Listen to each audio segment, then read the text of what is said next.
Gentrification is often presented as a simple process driven by artists or cultural change, but this view minimizes and oversimplifies the collective investments involved.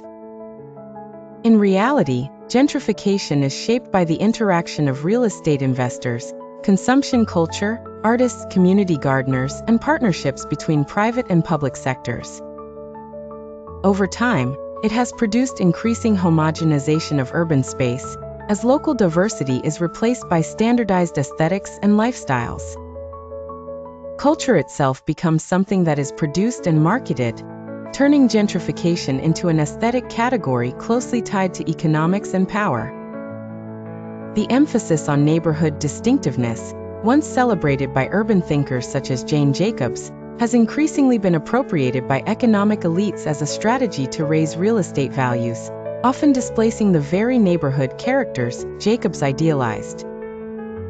The term gentrification was first coined in 1964 by sociologist Ruth Glass, who defined it as a process in which working-class residents are displaced by higher-income newcomers.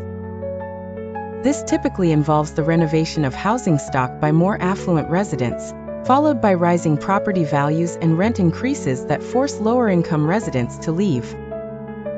Gentrification commonly begins in inner-city, deteriorated residential districts where property values are relatively low compared to suburban housing. As new capital enters the housing market, property values rise, resulting in displacement and creating further opportunities for gentrification. Residential gentrification is often followed by commercial gentrification. Middle-class newcomers introduce new patterns of consumption, including cafes, bars, restaurants, and boutique retail. Urban shopping malls and pedestrian corridors replicate suburban conveniences within the city, while nightlife and entertainment reshape neighborhood identities. These commercial changes further reinforce rising rents and the exclusion of long-standing residents and businesses.